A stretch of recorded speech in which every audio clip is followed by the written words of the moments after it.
My presentation is on how to use the safe place for self-regulation. I'm trying to teach my K through 2 EBD students how to use the safe space and to get their emotions out in a proper way that works in the classroom. The first thing students should do when they enter the safe space is to flip over the timer. Next, students need to determine how they're feeling.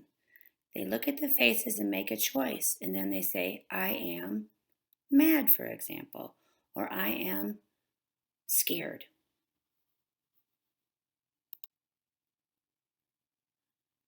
The second step to self-regulation in the safe space is I calm. Students take 2 calming breaths as part of the process. The pictures shown represent the 4 types of breathing I've taught them so far. First, the star, which stands for smile. Take a deep breath and relax, STAR. The balloon, where students take 3 deep inhales in a row and then slowly let the air out of their balloon. In the drain, students stick their arms out straight in front of them, very tightly with tight fists, and then when they exhale, they open their hands and wiggle their fingers, kind of a gesture to let all the negative energy out. And last, the pretzel is just like it sounds.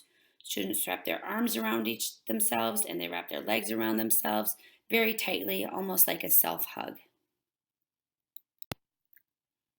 Next, a student would pick the appropriate feeling buddy from the Feeling Buddies holder. For example, if a student were mad, they would take the mad doll out and then comfort the doll. For example, mad, I understand that you're feeling mad. You really wanted to be first in line, but it wasn't your turn, so you're mad. It's okay.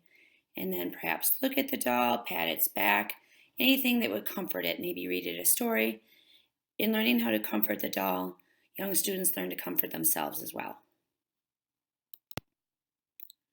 After the student has worked through their feelings, I have them choose a calming activity. It's basically fidgets. I have a basket in the calming area. Everything you see here is in that area and some other things too. I have a little Etch-a-Sketch, a weighted blanket, some silly noodles, other things that they can manipulate with their hands just as a calming mechanism.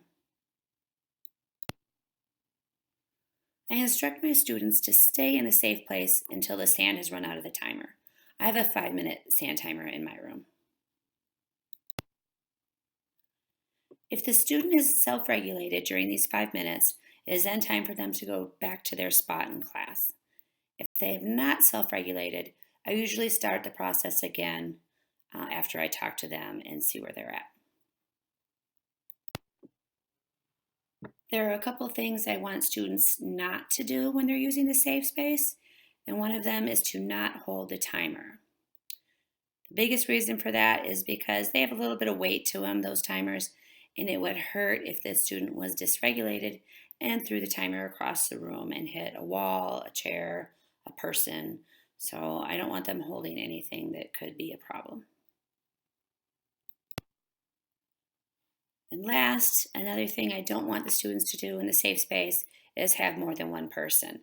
I have had a couple of second grade boys think it's a party or a way to hide from me or play with fidgets as a toy time, and that is not the case. So it's one person at a time, and it's only for self-regulation or when they're upset in need of safe space. Finally, the steps that I have described for self-regulation in the safe space are part of the process of conscious discipline by Dr. Becky Bailey.